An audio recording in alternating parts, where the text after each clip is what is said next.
আসসালামু আলাইকুম, কেমন আছেন সবাই? আশা করছি সবাই ভালো আছেন। নতুন আরেকটি ব্লগে আপনাদের স্বাগত জানাচ্ছি।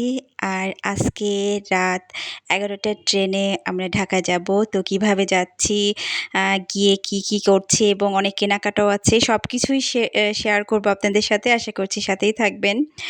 তো আমরা আজকে এখন বাজে সকাল ১১টা। তো আমার একটা পার্সেল আসছে। এটা আমি গত ২ দিন আগে অর্ডার করেছিলাম। এটা হচ্ছে একটা ব্লেন্ডার। এখানে শুকনো সবকিছু গুঁড়া করা যাবে, যেমন ধনিয়া, জিরা, তারপরে চাউলও গুঁড়া করা যাবে। তো খুবই ভালো, দাম হিসেবে ভালো আরকি। তো এটা আমি অর্ডার করেছিলাম। এটার সাথে একটা মসলার বক্সও আছে। তো এটা খুবই ভালো। আমার অলরেডি আছে একটা, আমি চায়না থেকে নিয়ে আসছিলাম। কিন্তু এটা অনেক ভারী, নাড়াচাড়াতে সমস্যা হয়, যার কারণে আমি আরেকটা কিনেছি। লাগছে না।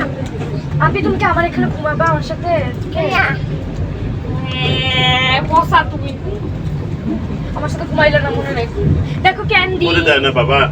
আপনি নাও ক্যান্ডি কে নাও। হ্যালো আপি। হ্যাঁ আপনি কি করো?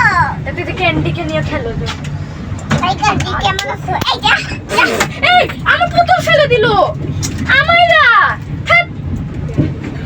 তুমি তো ডাকে নিছো আমি বলছো আমি এখন আমরা ট্রেনে উঠেছি, ট্রেন ছেড়েও দিয়েছে।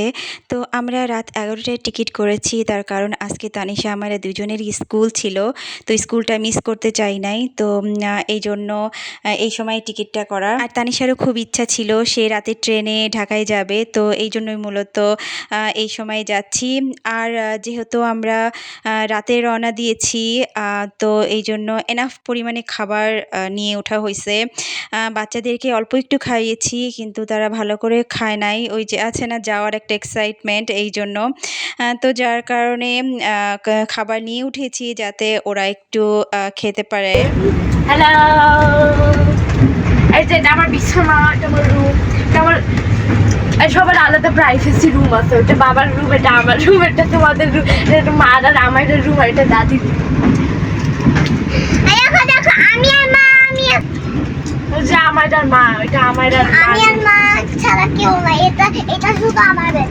আমাইরার জন্য একটু ভাত নিয়েছি আমি, শুধু ভাত আর ১ পিস চিকেন, কারণ ও ট্রেনের মধ্যে যে খাবে এরকম না। এর আগে আমরা কক্সবাজার থেকে রাতের ট্রেনে রওনা দিয়েছিলাম। ঢাকায় আসতে আসতে মোটামুটি ভোর হয়ে গিয়েছিল এবং আসার পরে আমাইরা খুবই ক্ষুধা লাগছিল এবং সে অনেক বারবার করে বলতেছিল যে সে ভাত খাবে। তো এইবার এই ভুলটা আমি করি নাই। ওখানে তো কক্সবাজার থেকে আসার সময় তো আর ওইভাবে খাবার নিয়ে যেটা উঠেছিলাম সেটা আসলে সকালে খাওয়ার মতো ছিল না। তো এই জন্য আমি অল্প একটু ফ্রেশ শুধু ভাত আর ১ পিস চিকেন নিয়েছি, যাতে ট্রেন থেকে নামার পর বাসায় গিয়ে ওকে একটু খাওয়াই দিতে পারি। কারণ আমরা ট্রেন থেকে যখন নামবো মোটামুটি তখন 4:30 পৌনে 5টার মতো বাজবে। বাসায় যাইতে যাইতে 5টার সাড়ে 5টার মতো আর কি। তো এই জন্য আমরা মোটামুটি বাচ্চারা কিছুক্ষণ খেলছে, গল্প করছে, তারপরে ঘুমায় গেছে। আমরা বড় একটা কেবিন নিয়েছিলাম ৪ সিটের। সেখানে একটা সিটে আমার শাশুড়ি, একটাতে তানিশার বাবা, একটাতে তানিশা এবং আরেকটাতে আমি আর আমাইরা। তো পুরা কেবিন নিয়ে আসাতে আমাদের জন্য সুবিধা হয়েছে, কারণ আমাদের যেহেতু লাগেজ বেশি ছিল, আমার শাশুড়ি চলে যাবে, তো ওনারই ছিল 4টার মতো লাগেজ, তারপরে আমাদের ছিল। তো সব মিলায় আমাদের আসার জার্নিটা আলহামদুলিল্লাহ ভালো ছিল। তো ঢাকায় আসার পরে বাচ্চাদের একটু হালকা খাবার খাইয়ে ঘুম পাড়ায় দিয়েছিলাম। তো এত সকালে উঠেই আমরা সাইফানদের ফোন দিয়েছিলাম যে একসাথে সবাই নাস্তা করি। তো এই জন্য বাচ্চাদের সকাল 9টার সময় উঠায় আমরা চলে আসছি এই রেস্টুরেন্টে। এই রেস্টুরেন্টের নাম হচ্ছে মায়ের দোয়া। তো এই রেস্টুরেন্টে আমরা খাবো হচ্ছে পরোটা, তারপরে সবজি, মানে এই টাইপের খাবার আর কি, সকালের নাস্তা যেটা। তো বাচ্চারা তো খুবই খুশি। আমাইরা তানিশা ট্রেনে যে খাবারগুলো কিনেছিল সেইটা এখন তারা নিয়ে আসছে সাইফানের জন্য। তো এইটা নিয়ে 3 ভাই বোনের গল্প। আমরা ওখানে গেলে এদিকে তাকাও, এই বোকা, এদিকে তাকাও, এই সাইফান, ও সাইফান। এখানে এসে তো আমায়রা এবং তানিশা খুবই খুশি, সাইফান তো আরও বেশি খুশি। 3 ভাই বোন একসাথে হয়েছে অনেক দিন পরে, মোটামুটি 3 মাস আগে সিমি আসছিল রাজশাহীতে, তো বেশ অনেক দিনই হয়ে গেছে। তো আমরা খাবার অর্ডার করে বসে আছি। আমাদের খাবার কিছু খাবার দিয়ে গেছে এবং বাকি খাবার আনতেছে। এখানে আমরা পরোটা অর্ডার করেছি, তারপরে অর্ডার করেছি এখানে ডাল, তারপরে সবজি ছিল। আমি সবজি খাই নাই, সৈকত আর তানিশার বাবা খেয়েছে। তারপরে অর্ডার করেছিলাম চিকেন বাচ্চাদের জন্য। তো যে যেটা খেতে চেয়েছে আর কি সেটাই ইচ্ছা মতো অর্ডার করা হয়েছে। তো বাচ্চাদের আমি খাইয়ে দিয়েছি, খাওয়ার পরে এখন আমরা খাচ্ছি আর গল্প করছি। তো খাবারের শেষে অবশ্যই চা তো থাকতেই হবে। তো এখানে হচ্ছে সৈকতের জন্য আর আমার জন্য নেওয়া হয়েছে, বাকিরা কেউ চা খাবে না এখন। তো এখানকার চা আমার কাছে দেখে তো কালারটা এত সুন্দর আসছে, দেখে তো মনে হচ্ছে খুবই মজা হবে। তো আমার চাটা আমি নিয়ে নিছি। খাওয়া শেষ করার পরে সকালবেলা আমি এমনিতেও কোনো ভারী খাবার খাই না, খুবই হালকা খাবার খাই, আর চা তো থাকবেই। তো এই জন্য এখানে খাওয়ার পরে চা নিয়েছি। আর এই যে বাচ্চারা খেলছে, টেবিলের সাথে এই বড় বড় ক্লিপগুলো লাগানো ছিল, সেটা নিয়ে ওরা খেলতেছে। তো খাওয়া দাওয়া শেষ করে সিমি বাচ্চাদেরকে নিয়ে ওর বাসায় চলে যাবে, আর আমি আর তানিশার বাবা যাব কিছু কেনাকাটা করতে। তার কারণ হচ্ছে আমার শাশুড়ি আগামীকাল সকাল 9টার সময় ওনার ফ্লাইট। তো সব কিছু আজকেই ভেতরে গুছিয়ে দিতে হবে। তো এই জন্যই খুব বেশি একটা যে সময় আছে তা না, এখনও অনেকগুলা কেনাকাটাই বাকি আছে।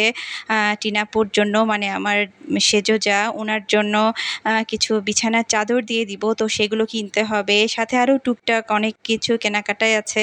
তো খাওয়া শেষ করার পরেই এই মশলাটা দিছে। এইটা তো সাইফান এবং আমায়রা তো দেখলে তো খুবই খুশি হয়ে যায়। তো এর ভেতর থেকে ছোট ছোট যে গোল গোল যে মিষ্টিগুলো থাকে, ওইগুলো হচ্ছে তারা খেতে খুবই পছন্দ করে। আর এখন দুইজনাই টিস্যুতে ঢেলে নিচ্ছে, তারা এখন রাস্তাতে খাইতে খাইতে চলে যাবে। তানিশা আর আমায়রার মাঝে 2 থেকে 3 দিনের মতো ছুটি স্কুল। এই ফাঁকে আমরা আসছি ঘুরতে। তো খুব যে বেশি দিনের জন্য আসছি তা না, আমরা 3 দিন থাকবো, তারপরে চলে যাব। বাচ্চাদের নিয়ে একটু মাঝে মধ্যে না ঘুরলেও হয় না। তানিশার হাফ ইয়ারলি পরীক্ষা শেষ হয়েছে, তো এই জন্যই আমরা আসছি। এরপরে আমরা চলে আসছি এখানে চাদরের দোকানে। এখানে আমাদের 3টা চাদর পছন্দ হয়েছে। তারপরে আমরা ভিডিও কলে টিনাপুকেও দেখাইছি, তো উনিও পছন্দ করছে। তো উনি যেটা যেটা পছন্দ করছে সেটাই আমরা নিব। আমরা ভিডিও কলে অলরেডি দেখিয়েছি। আর এখানে অনেক চাদরের কালেকশন, এখানে পরপর কয়েকটা দোকান, এবং প্রত্যেকটা দোকানেই চাদরের কালেকশন খুবই ভালো। এখানে খুবই সুন্দর সুন্দর চাদর আছে। তো এখান থেকে আমরা চাদর নিব। এরপরে চলে যাব আড়ংয়ে। আড়ংয়ে গিয়ে টিনাপুর আম্মার জন্য কিছু জিনিস নেওয়া হবে, তারপরে তাহমিদের জন্য নিব। তো ওখান থেকে কেনাকাটা করে আমরা চলে আসছি এই দোকানে। এখান থেকে আমরা একটা মিন্ট লেমন জুস নিয়েছি। এটা খেতে খেতে আমরা এখন আড়ংয়ে যাব। তো আজকের ভিডিওটা এখানেই শেষ করব। তো সবাই ভালো থাকবেন, সুস্থ থাকবেন। আল্লাহ হাফেজ।